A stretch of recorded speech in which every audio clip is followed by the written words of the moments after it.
Olá, meu amigo, minha amiga, a paz do Senhor Jesus. Esperamos em Deus que tudo vá bem com você, com a sua família. Hoje é terça-feira e nós vamos começar, a partir de hoje, um novo estudo bíblico. Nós vamos abordar o tema a ansiedade à luz das Escrituras. Será que a Bíblia, um livro tão antigo, será que ele trata de um tema que é considerado como o mal do século? Será que a Bíblia tem resposta para as inquietações da vida moderna? E é sobre esse tema que nós vamos começar a falar a partir de hoje e esperamos que ele seja útil para você, para a sua família, e dessa forma nós possamos ser bênção de Deus também para você. Antes de nós abordarmos o tema ansiedade em si, eu quero começar fazendo uma defesa da suficiência das Escrituras. Como eu comecei este diálogo com você, dizendo que será que a Bíblia tem resposta para a ansiedade? Será que a Bíblia é um livro que pode oferecer consolo, que pode oferecer saída para os problemas da humanidade? E eu quero convidar você a abrir a sua Bíblia no livro de Salmos, Salmos de número 19, e nós vamos ler apenas o versículo 7, que diz assim, Salmo 19, verso 7. A lei do Senhor é perfeita e restaura a alma. O testemunho do Senhor é fiel e dá sabedoria aos simples. Eu quero ficar com você apenas na primeira parte deste texto do livro de Salmo 19, versículo 7. A lei do Senhor é perfeita e restaura a alma. Creio que você, quando compra um equipamento eletrônico ou uma máquina, você deva prestar atenção que junto com este equipamento vem o famoso manual do fabricante ou o manual do usuário, como você bem entender chamá-lo. Mas eu creio que assim como eu e a maioria de muitos, pega o manual quando vem junto, um papel, coloca na caixa ou em outro lugar, guarda junto com o certificado de garantia, mas a maioria não lê o que diz o manual do fabricante. Ora, se nós defendemos a tese de que o homem é criatura de Deus, e ele, por certo, nos deixou um manual do fabricante, está aqui, que é a Sagrada Escritura. Aqui neste livro, nós vamos encontrar respostas para todos os problemas do homem, tanto espirituais como os problemas causados pelas circunstâncias da vida. Então, o Salmo 19, que nós lemos no verso 7, diz que a lei do Senhor ela é perfeita e ela restaura a alma. Então, desta forma, começando a partir da defesa de que a Bíblia é suficiente para ajudar o homem a resolver os seus dilemas, logo as Sagradas Escrituras é a fonte da cura e da libertação também para o problema da ansiedade. O tema da ansiedade nós vamos abordar única e exclusivamente à luz das Escrituras. Então, portanto, é uma abordagem teológica do que a Bíblia nos ensina sobre a ansiedade e quais são os princípios que ela nos ensina a praticarmos para vencermos a ansiedade. Portanto, o texto que nós lemos ele diz assim: a lei do Senhor. O que é a lei? Nesse texto aqui, no hebraico, lei é a Torá, que era a lei escrita dos judeus. Era o que eles tinham até então, o Pentateuco. O Salmo 19, ele vai fazer um contraste entre a revelação natural e a revelação especial de Deus. O que é a revelação natural? Os versos de 1 até o 6 vão falar das obras que Deus criou. Fala, por exemplo, no verso 1, fala o céu, fala o firmamento, fala do dia, fala da noite, fala do sol. E então até o versículo 6, ele está referindo-se a coisas que Deus criou, que estão disponíveis a todos na natureza e que revelam que por trás de toda esta criação existe alguém, um ser superior que idealizou e que criou todas as coisas. E o apóstolo Paulo, no capítulo 1 de Romanos, vai dizer que a natureza revela a existência de Deus. Então isso nós chamamos de revelação natural. Deus se revela a todos os homens através das coisas que ele criou. No entanto, o verso 7 e o verso 9 vão falar sobre a revelação especial de Deus. E esta revelação especial de Deus, segundo os versos de 7 a 9, fala sobre a lei, sobre a sua vontade revelada, sobre o testemunho, sobre a sua verdade, sobre os seus preceitos e sobre ordens específicas de Deus e os seus mandamentos. Então é a revelação especial de Deus.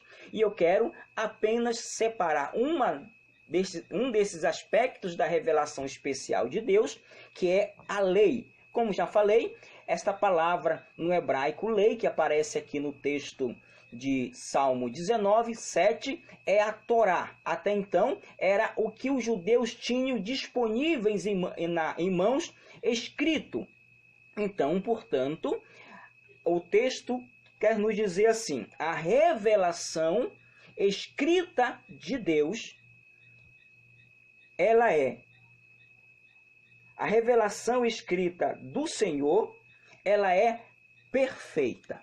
Então, a revelação especial está se referindo àquilo que Deus inspirou homens para escrever, o que está escrito nas Escrituras. Ela é perfeita, é uma afirmação. E a palavra perfeita, ela significa completa. A palavra perfeita, ela significa aqui no texto inteiro, que não há falta de nada, ela é plena. Então, quando eu digo para você que nós vamos abordar o tema da ansiedade à luz das Escrituras, por quê?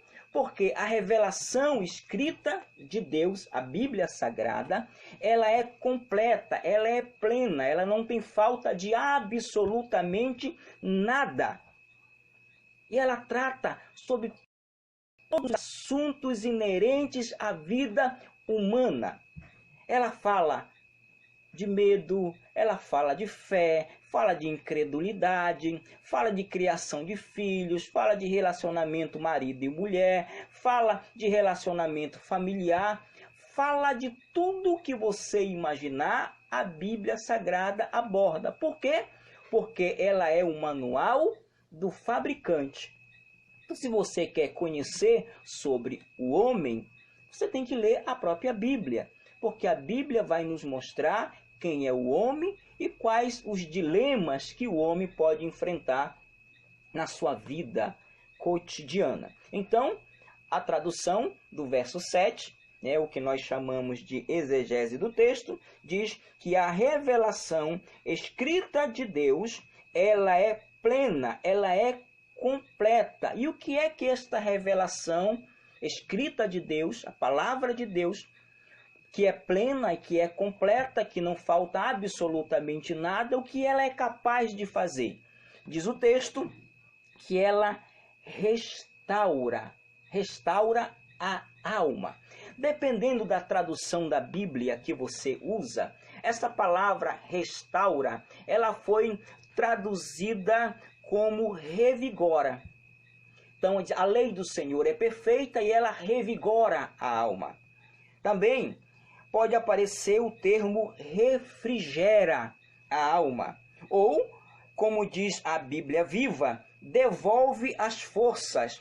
Na nova tradução na linguagem de hoje, diz dá nova força. Então, observe o que o texto está dizendo, que a palavra escrita de Deus, a revelação especial de Deus aos homens, ela é completa, ela é plena, não lhe falta absolutamente nada e ela pode revigorar o homem, refrigerar o homem, ela pode devolver as forças ao homem, ela pode dar novas forças. Já prestou atenção naquele dia de calor insuportável? O que você quer quando você está andando no sol quente? Você quer encontrar algum lugar que você possa se refrigerar. Você quer encontrar algum lugar onde você encontre um ar-condicionado, um ventilador, ou até mesmo um lugar para você tomar aquele banho para refrigerar, para refrescar. É isso que a palavra está dizendo, que a revelação escrita de Deus, ela é perfeita, ela é plena, não lhe falta absolutamente nada e ela é capaz de refrigerar a alma. Sabe aquele dia que você está cansado, esgotado, tanto físico quanto mentalmente? Preciso renovar as minhas forças. A palavra está dizendo, a revelação especial de Deus, escrita e entregue aos homens, ela é plena, ela é completa, e ela é perfeita, e ela é capaz de dar novo ânimo, de dar novas forças, de renovar o ser humano. Por que eu estou dizendo isso para você? Porque se você não acredita que a Bíblia é a palavra de Deus, ou se você não acredita que a Bíblia ela é suficiente para guiar a nossa vida, de nada vai adiantar eu me desdobrar aqui em 1, 2, 3, 4 mensagens falando sobre a ansiedade e os princípios que a Bíblia nos mostra sobre o tema.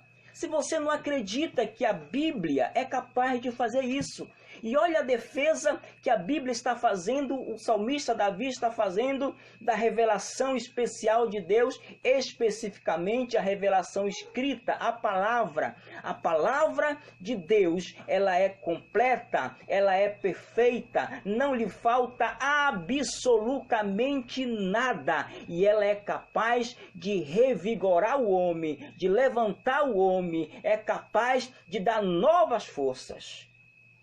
Diz o texto, a lei do Senhor é perfeita e ela restaura a alma. O termo traduzido por alma aqui é o equivalente a ser, a vida, é equivalente a criatura. Então, terminando a nossa exegese desta parte do texto, do versículo 7, diz que a revelação especial de Deus, entregue aos homens de modo escrito, ela é perfeita, ela é plena, ela é completa, não absolutamente nada, e ela é capaz de dar novo ânimo, nova força, revigorar, refrigerar a criatura, o ser, a vida. Então, é sobre esta palavra que é perfeita, que foi revelada por Deus aos homens, que nós vamos abordar o tema da ansiedade. Esperamos que esta primeira parte da mensagem, que é esta defesa da suficiência das Escrituras, já tenha servido para animar você que está aí nos assistindo, porque a palavra de Deus, ela não falha, ela é fiel. Deus cumpre aquilo que ele prometeu. Portanto, o tema ansiedade, você vai encontrar ele espraiado em todas as Escrituras. Como eu falei no começo, alguns dizem que a ansiedade é o mal do século, mas inúmeros textos das Escrituras, ao menos tem entre 3, 4, 2 mil anos que foram escritos. E já era um tema, ansiedade, que já afligia o homem desde que o homem é homem. Desde que o homem existe, a ansiedade vai acompanhá-lo de alguma forma. Então, tanto no Antigo Testamento quanto no Novo Testamento, você vai encontrar termos que remetem à origem da palavra ansiedade. E algumas dessas palavras eu anotei aqui para compartilhar com você. No Antigo e no Novo Testamento, ela é traduzida como fardo. Como fardo, ela é traduzida como apreensão, um ser ansioso, um ser perturbado. Tá? Esse ser não é o ser, a pessoa, mas é o estado em que esta pessoa está. Então é um ser um ser ansioso e é um ser perturbado. Por quê? Porque lá na frente mais vamos falar a diferença entre o ser e o estar ansioso. Só para você se situar aqui na nossa definindo algumas terminologias. Fala também sobre o cuidado ansioso. Fala sobre muitas coisas, está ocupado ou preocupado com muitas coisas. E também fala de inquietação. Então, esses termos que nós acabamos de citar para você são alguns termos que aparecem tanto nos textos do Antigo quanto do Novo Testamento, que ao longo do estudo nós vamos abrir alguns desses textos e fazer o estudo sobre a ansiedade à luz das Escrituras e como eu posso vencer a ansiedade no meio das circunstâncias atuais em que nós estamos vivendo. E quando nós falamos das circunstâncias atuais, é só nós olharmos em volta. A cidade fechada, os comércios fechados, as escolas e faculdades fechadas, as pessoas estão dentro de casa. Nós temos um ambiente perfeito, não só para a ansiedade, como também para a depressão, como para as outras síndromes que têm aproveitado este momento de isolamento para apoderar-se do ser humano. Mas hoje nós estamos falando apenas da ansiedade. Então imagine aquele pai de família, comerciante, que precisou fechar o seu comércio.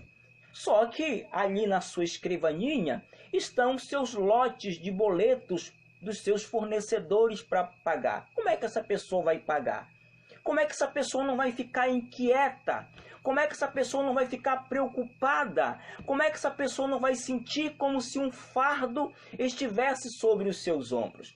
Imagine aquele aluno da faculdade do 10º semestre e que agora no meio do ano iria defender a sua tese e assim colar grau e passar no exame de ordem ou coisa dessa natureza, e que por esta razão os seus estudos tiveram que ser interrompidos. Imagine o que se passa na cabeça desse estudante, o que vai ser no futuro. E assim, estas circunstâncias atuais que nós estamos vivendo são circunstâncias que funcionam como um gatilho para mergulhar o homem na ansiedade, nesse fardo, nessa inquietação, nessa vida cheia de muito pensar o que vai ser do futuro. Outras razões podem também desencadear esta ansiedade, esse estado de ansiedade. Pessoas que estão lidando com a morte, a realidade da morte, pessoas que estão com parentes hospitalizados e até alguns em estado grave. Será que vai viver? Será que vai morrer? Então o coração fica inquieto, fica inseguro. As contas inesperadas, a redução de rendimentos ou a perda de rendimento. Imagina aquele pai de família que tinha tudo programado, fez as suas compras a prazo, parcelou ali, sei lá, em 10 vezes no cartão e agora está apreensivo. Será que eu vou conseguir pagar? Será que eu não vou conseguir pagar? Será que a empresa vai voltar a abrir? Será que o meu emprego vai ser mantido? Tudo isso são circunstâncias do dia a dia que podem gerar a ansiedade. Também, pessoas que perderam relacionamentos, também pessoas que estão com as incertezas do futuro, principalmente aqueles que fizeram investimentos para o futuro, colocaram as suas economias em tudo isso, a sua força em tudo isso, e veio então a crise, veio então a pandemia, e esta pessoa agora está insegura, inquieta, está a muito pensar o que é que vai ser do futuro. Então, a ansiedade, ela é diferente do medo. Tá? Medo e ansiedade aparentemente parecem ser a mesma coisa. O medo, ele diz respeito a um fato ou a fatos que estão acontecendo agora. Agora que eu digo a realidade, você perdeu o emprego hoje. Ou você descobriu que está com uma enfermidade hoje. Então, o medo está relacionado a um fato que já aconteceu ou que está acontecendo agora. A ansiedade é o medo de algo futuro que ainda não aconteceu. Então, uma definição do que é ansiedade é acrescentar os problemas de amanhã aos que nós já temos hoje. Isso é ansiedade. É você preocupar-se, inquietar-se por algo futuro que ainda não aconteceu. Aquela doença não veio, a morte não veio, o desemprego não veio, mas você está demasiadamente a pensar no futuro que você está inquieto, ansioso. Isto que é a ansiedade. Então, como fruto deste estado de inquietação, o ser humano, alguns, perdem o sono, não consegue dormir à noite pensando como é que eu vou fazer para pagar o aluguel, como é que eu vou fazer, e fica a mente vagando e trabalhando a noite toda, perdendo o sono. Também, a ansiedade, ela manifesta com os sintomas que a pessoa não tem foco, ela não consegue focar no que está fazendo, ela não tem, ela vive distraída, como diz por aí, vive no mundo da lua, porque ela está aqui com as mãos trabalhando em alguma coisa, mas a mente dela está longe, está pensando em algo que poderá ou pode vir a acontecer na sua vida. A ansiedade, ela afeta os relacionamentos, ela afeta a comunicação, ela gera irritação e o pior de todos eles, pode gerar uma pessoa pessimista e maledicente. Só que vive se maldizendo da vida. Ah, eu vou receber, mas essa porcaria desse dinheiro não dá para nada, não dá para pagar isso, não dá para pagar aquilo, e ela entra no estado de pessimismo. Então, nesta breve introdução que nós temos para você sobre a ansiedade, primeiro, a Bíblia Sagrada ela é fonte de cura para todos os males que o homem possa estar enfrentando. Todos, sem exceção de nenhum. A lei do Senhor, a palavra especial de Deus, a revelação especial de Deus, ela é plena, ela é completa. Não lhe falta absolutamente nada. E ela pode revigorar, refrigerar, dar novas forças à criatura. É um manual do usuário. Agora, você não pode pegar o manual do usuário, se você quer aprender a manusear o equipamento que você comprou, abrir no Salmo 91 ou no Salmo 23 e deixar aberto na sua escrivaninha. Não vai funcionar. A palavra de Deus, ela é um livro prático e é isso que nós vamos trabalhar a partir de hoje com você. Então, já vimos o Salmo 19 e vimos algumas características da ansiedade e como este termo vai aparecer ao longo das Escrituras. Agora nós vamos estudar um texto em específico. É o livro de Mateus, capítulo 6. É o famoso Sermão da Montanha. Jesus vai abordar o tema da ansiedade. Mateus, no capítulo 6, nós vamos ler os versos 25 e 26, mas se você está acompanhando com a sua Bíblia aberta, deixa aberta neste capítulo, porque nós vamos extrair hoje a primeira lição do nosso estudo sobre ansiedade à luz das Escrituras. Livro de Mateus, do capítulo 6, versos 25 e 26, nos dizem assim as Escrituras: Por isso vos digo, não andeis ansiosos pela vossa vida, quanto ao que haveis de comer, nem pelo vosso corpo, quanto ao que haveis de vestir. Não é a vida mais do que o alimento, e o corpo mais do que as vestes? Observai as aves do céu, não semeiam, não colhem, nem ajuntem em celeiro, contudo o vosso Pai Celeste as sustenta. Porventura, não valeis vós mais do que as aves? Então, o texto de Mateus, capítulo 6, versículo 25, começa com a seguinte expressão: por isso o quê? Então, nós sempre falamos para você, todo texto ele tem um contexto, e você não pode pegar um texto e tirá-lo do seu contexto, porque senão a interpretação vai ser uma interpretação errada, equívoca. E aí está o grande problema da maioria das pessoas em relação à palavra de Deus. Deus não é obrigado a fazer aquilo que ele não prometeu. E aquilo que ele prometeu está dentro do texto e engajado dentro do seu contexto. Então Jesus começa dizendo, por isso o quê? Você tem que voltar aos versículos anteriores, especialmente o 19 até o 24, para você entender o porquê Jesus vai tratar em seguida o tema da ansiedade. Então, ele trata o tema da ansiedade a partir de quê?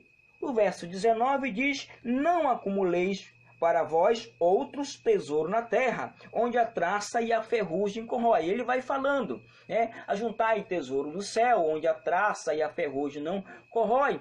Ele diz mais, olha, aí onde está o teu coração, aí está o teu tesouro. E ele fala então dos dois senhores, ele diz, se os teus olhos forem bons, o teu corpo também será bom. Jesus está falando nos versos 19 até o 24. Ele está falando sobre a ganância, o desejo de ser rico a todo custo. Há problema algum em ser rico? Não. Não há problema nenhum em uma pessoa, em um cristão, ser rico, em ter muitos recursos. Qual é o problema? Quando estes recursos ocupam o lugar de Deus. Diz, não pode servir a dois senhores, servir a Deus e as riquezas. Em algumas traduções vai aparecer o termo Mamon, que era o Deus das riquezas. Então, o que é que Jesus está censurando no capítulo 6, dos versos 19 ao 24, que antecede o texto que ele vai tratar sobre ansiedade? Ele está falando sobre o desejo desenfreado de algumas pessoas que ele observava naquela época, que estavam preocupadas em acumular, em ter, e estavam deixando o seu relacionamento com Deus de lado. E ele diz, olha, não se pode servir a Deus e as riquezas. E ele diz, aonde estiver o teu tesouro, aí vai estar o teu coração. O que Jesus está dizendo quando ele diz tesouro e coração? Aonde está aquilo que realmente importa para você, lá vai estar o teu coração. Agora, se o teu coração estiver em Deus, que é o mais importante, ou que deve ser o mais importante na sua vida, todas essas coisas materiais, elas são úteis, mas elas são supérfluas. Deus é suficiente na sua vida. É isso que o texto está nos ensinando. Então, por isso o quê? Porque Jesus tratou do tema anterior nos versos 19 ao 24. Então, por isso vos digo, não andeis ansiosos. não andeis ansiosos. Aqui nós encontramos um mandamento. Não andeis ansiosos. Lembra quando seu pai e sua mãe mandava você fazer alguma coisa? Fulano de tal faz isso ou faz aquilo. Ou não faça isso ou não faça aquilo. E você fazia o contrário do que eles diziam para você? Como era que esse pai ou essa mãe te chamava?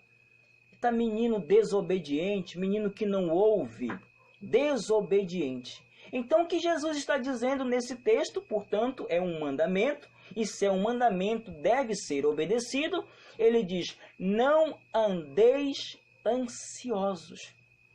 Se é um mandamento, e nós nos deixamos dominar pela ansiedade, eu estou sendo desobediente ao mandamento de Jesus. Logo, toda desobediência é pecado. Mas nós nos preocupamos com outros tipos de pecado, não é verdade? Nós não nos preocupamos com esse aqui. Se eu perguntasse para você, levante a mão aí quem está ansioso. Creio que você ia levantar a mão. Mas a Bíblia está dizendo, Jesus ordenou, não andeis ansiosos. Nós pecamos. E todo pecado precisa ser confessado diante de Deus para que Ele nos conceda o seu perdão.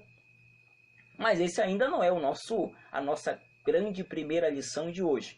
Nós estamos apenas contextualizando o capítulo 6, dos versos 25, que na verdade vai até o versículo 34, só para você entender, mas nós vamos voltar a esse texto em uma outra oportunidade para nós trabalharmos outros aspectos que Jesus trabalha sobre a ansiedade. Ele diz assim, fala sobre andar, não andeis, andar. O sentido da palavra andeis que aparece aqui é um sentido de continuidade. Não andeis, não continue. Em outras palavras, o que Jesus está falando? Que esse estado contínuo e duradouro de inquietação, de ansiedade, é a desobediência à sua palavra. Então ele está dizendo, olha, não andeis. Então eu falei anteriormente para você que existe uma diferença entre estar ansioso e ser ansioso. O que é o estar ansioso? Claro que, como ser humano, eu e você, em determinados momentos da vida, nós vamos atravessar momentos de inquietação. Momentos que vão configurar esse estado de ansiedade. Mas cabe a cada um de nós, principalmente agora, olhando o texto das Escrituras, da palavra de Deus que é perfeita e que restaura a alma, nós não vivermos em constante inquietude, esse estado prolongado. É isso que o termo andeis no texto significa. Não andeis, não esteja prolongadamente inquieto, ansioso. Então não andeis ansioso com o que haveis de comer, beber, nem pelo vosso vestir, nem pelo vosso corpo, quanto o que haveis de vestir. O que Jesus está abordando aqui? Ele vai falar sobre 3 necessidades do homem: comer, beber e vestir. Claro que existem muitas outras, mas no texto ele está falando de 3 que são fundamentais à sobrevivência de todo ser humano. O que ele vai comer? O que ele vai beber? Parece que o termo beber aqui está meio desconecto, mas existem lugares no Brasil e no mundo que não tem água potável. O que a pessoa vai beber? O que a pessoa vai vestir? Então ele está abordando as necessidades várias que o ser humano tem no seu dia a dia. Agora, preste atenção, o que ele diz? Não é a vossa vida. Não é a vossa vida. Ainda no verso 25. Mais do que alimento, e o vosso corpo mais do que as vestes. Então eu quero que você faça um exercício aí onde você estiver. Para um pouquinho. Faz assim. e depois assim. Sabe o que é isso? Fôlego de vida. Por que você está inquieto, ansioso com tantas coisas? Que o mais precioso você tem, que é o fôlego de vida que Deus te deu. O emprego e tantas outras necessidades que as circunstâncias do dia a dia vão trazer a inquietude, elas podem sim serem resolvidas, mas o mais precioso é a sua vida. Porque se você não tiver vida, não tiver saúde, não tiver o fôlego de vida, acabou. Já prestou atenção que quando você vai em um velório, as pessoas dizem assim: está aí o corpo do fulano ou da fulana. Não se diz mais, aí está a fulana ou o fulano. Sabe por quê? Porque, o fôlego de vida foi embora. A alma saiu. O que é imortal saiu. Ficou só a matéria que vai para a decomposição. E Jesus está dizendo: a vida de vocês é muito mais preciosa do que qualquer uma das necessidades que vocês tenham no dia a dia. E ele então vai falar sobre o exemplo das aves dos céus. Jesus, ele faz nesse texto duas comparações. Ele compara a nossa vida à vida das aves, dos pássaros e também dos lírios dos campos. Está no verso 26 e no verso 28. Só que eu quero destacar para você, e essa é a grande lição de hoje, eu quero destacar para você o que Jesus fala. No verso 26, ele diz assim: observai as aves do céu, não semeiam, não colhem, não ajuntam em celeiros, contudo vosso Pai Celeste as sustenta. Porventura, não valeis vós mais do que as aves? E eu quero que você grife aí de caneta vermelha na tua Bíblia: vosso Pai Celeste. A ansiedade, ela é fruto de uma visão errada de quem Deus é em relação a nós. Nós sempre tratamos Deus como Senhor poderoso, onipotente. Mas o texto está dizendo que existe um nível de relacionamento e que nos faz vencer a ansiedade. E que nível de relacionamento é esse? Nós nos relacionarmos com Deus como nosso Pai. Eu não sei como era ou como é o seu relacionamento com o seu pai. E muitas pessoas trazem para a sua vida cristã as mágoas, os ressentimentos, as decepções que tiveram com seu pai terreno e tentam focar em Deus como se Deus o fosse assim. Pessoas que foram abandonadas quando criança, pessoas que não conhecem o seu pai biológico, pessoas que cresceram sem pai. E quando a Bíblia diz assim, olha, Deus é o teu pai, a pessoa toma logo para si como algo ruim, algo que não é bom para ela. Eu louvo a Deus pela vida do meu pai, o irmão Paulo de Oliva Castro. Até hoje, quando eu vou visitá-lo, fazia tanto com ele quanto a minha mãe quando ainda era viva. À noite eu deitava com ele, assistia o jornal, assistia alguma coisa junto, eu deitava na rede com ele. Por sinal, eu tenho uma foto deitado com ele na rede, depois eu posto para você ver essa foto. E às vezes até tirava um cochilo junto com ele, conversava, tirava dúvidas sobre a Bíblia, perguntava alguma decisão a se tomar, perguntava: pai, o que o senhor acha disso aqui? o senhor acha bom isso aqui? Dá para fazer isso aqui? Ou às vezes simplesmente até hoje ligar para comunicar, pai, eu estou fazendo isso e aquilo outro. Estou falando do meu relacionamento com o meu pai. E o texto está dizendo que o vosso pai, e essa mesma expressão aparece no verso 32, vosso Pai Celeste. Então, o que eu quero dizer para você, qual é a grande lição de hoje para nós vencermos a ansiedade? É restaurarmos o nosso relacionamento com Deus como nosso Pai. Como nosso Pai. O verso 26 diz que vosso Pai Celeste as sustenta. Então, qual é o que o texto nos ensina sobre esse relacionamento de pai e filho? Primeiro é o sustento. Se Deus é o teu pai, se Deus é o meu pai, ele vai sustentar-nos, ele vai prover as nossas necessidades. Quando Jesus ensinou os seus discípulos a orar, e a oração do Pai Nosso não é uma mera repetição, ela está envolvida em princípios que Jesus ensinou.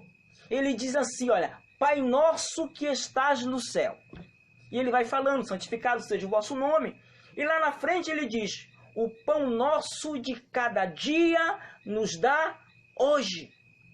Nós temos um Pai que nos sustenta, que não deixa faltar, que supre as nossas necessidades. Eu lembro-me de uma história, quando eu era criança, e no inverno, no interior, as coisas ficam bem difíceis.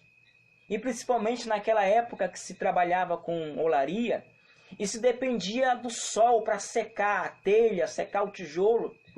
E como nosso inverno amazônico sempre castiga-nos com muita chuva, então as telhas e os tijolos demoravam um tempo mais para secar. Se demorava um tempo mais para secar, demorava um tempo mais para ir ao forno, e com isso acabava acarretando alguns problemas de ordem de sustento, de recurso financeiro. E esta situação se agravava pela falta do açaí, que era uma fonte alternativa, e ainda é uma fonte alternativa para muitas famílias. Então não é época de açaí, e nem tampouco época de camarão, que é mês de junho e julho. Então as coisas ficam bem complicadas. Eu lembro-me de um dia em que, nesse inverno, chegou um vendedor de peixe no porto de casa. E lá eles são chamados de marreteiro, né? O marreteiro encostou, então vende peixe, vende carne e vende outras coisas que as famílias se abastecem ali, os ribeirinhos. E o cidadão gritou de lá, seu Paulo, você não vai querer comprar peixe? E ele gritou lá de dentro, não, hoje não. Só que nesse dia nós não tínhamos o almoço ainda. E eu fiquei revoltado com aquela atitude, porque eu disse, como é que pode, mamãe? O papai não quis comprar comida para nós. Sabe por quê?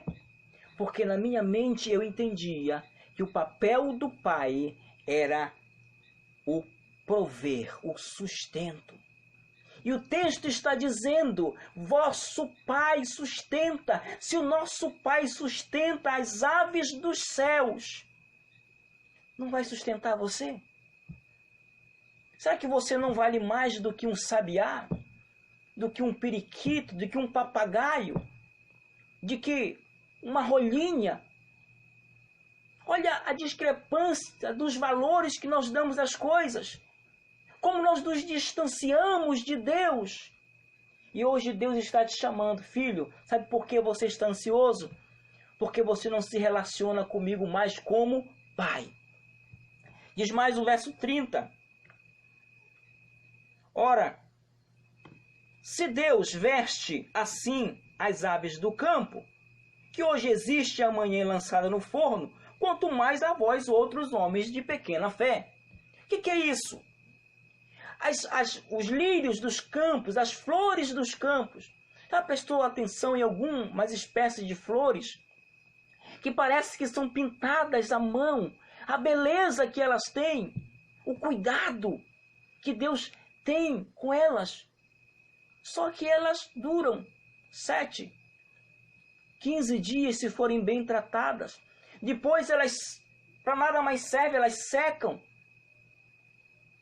Mas Deus as veste. O que é isso? Cuidado. Um pai que é pai, ele cuida, ele zela.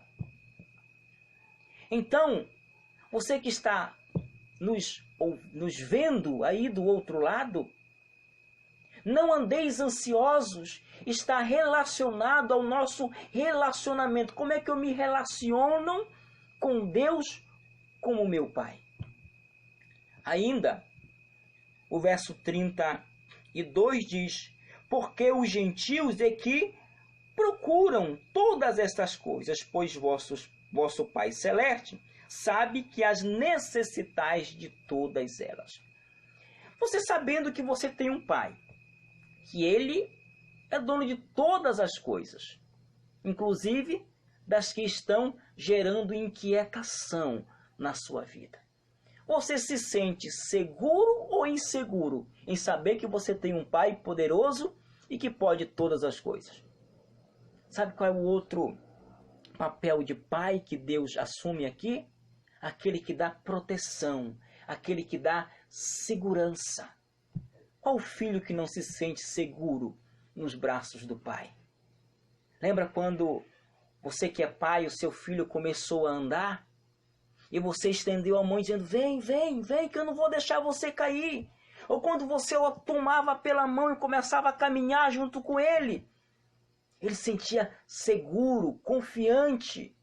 Então, nosso relacionamento com Deus, neste texto em específico, nos diz que eu tenho um Pai celeste que Ele me sustenta.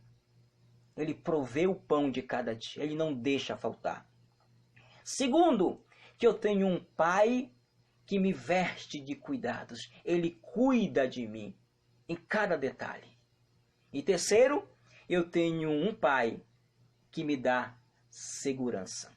E agora eu quero encerrar este momento lendo um texto para você no livro de Romanos, no capítulo 8 e versículo 15.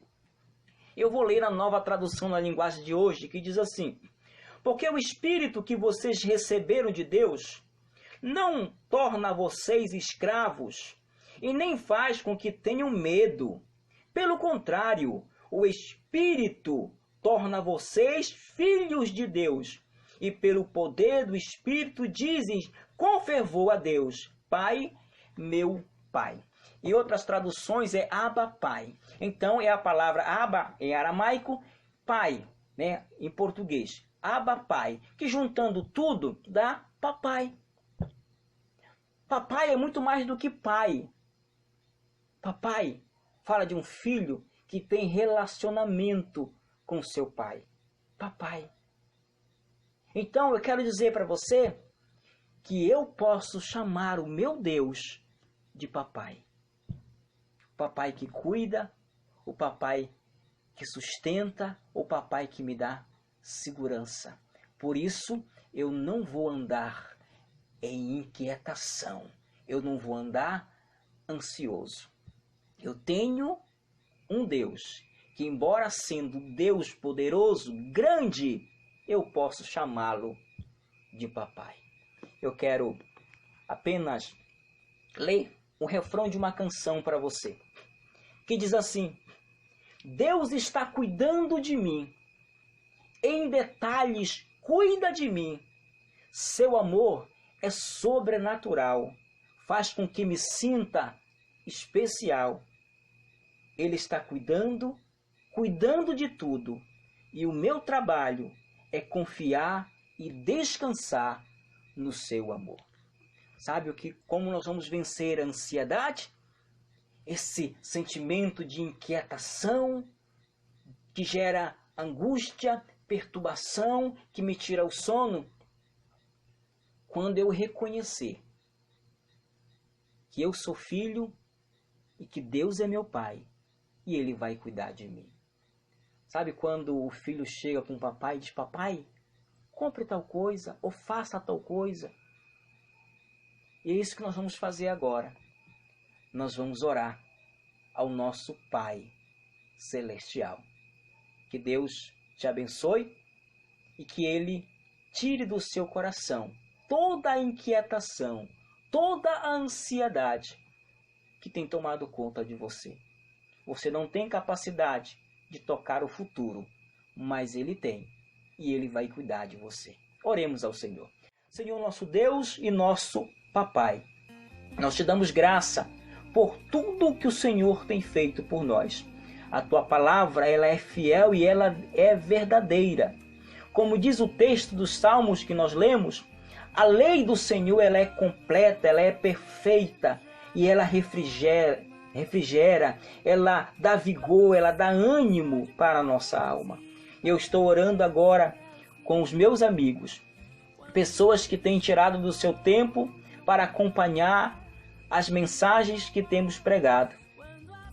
Pessoas que, quem sabe, nesse instante estão inquietas, ansiosas por alguma coisa.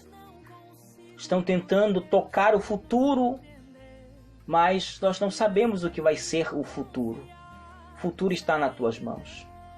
Então, o que nós devemos fazer é confiar que temos um Pai que nos dá sustento, cuidado e segurança. Então, Senhor, que nós possamos, neste momento, abrir a nossa boca e num gesto singelo de intimidade, chamá-lo de papai. Contar a Ti os nossos problemas, o que aflige o nosso coração e confiar que o Senhor está no controle de todas as coisas. Assim, meu Pai, abençoa cada uma dessas pessoas que ora conosco. É o que eu te peço, no nome do Senhor Jesus. Amém. E graças a Deus. Que Deus te abençoe. Quinta-feira, se esta for a vontade de Deus, nós vamos estar aqui com você. Então, coloque na sua agenda toda terça e toda quinta nosso encontro marcado para nós conversarmos sobre a ansiedade à luz das Escrituras e como que eu posso vencer aplicando os princípios que estão escritos neste livro precioso. Aí embaixo nos comentários está o endereço do nosso canal no YouTube, todas as mensagens que nós gravamos aqui ao vivo no Facebook.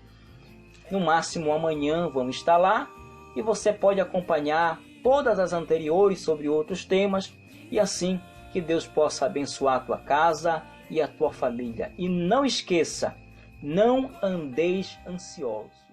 Por quê? Porque você tem um Pai que cuida, que provê e que te dá segurança. Que Deus te abençoe no nome de Jesus.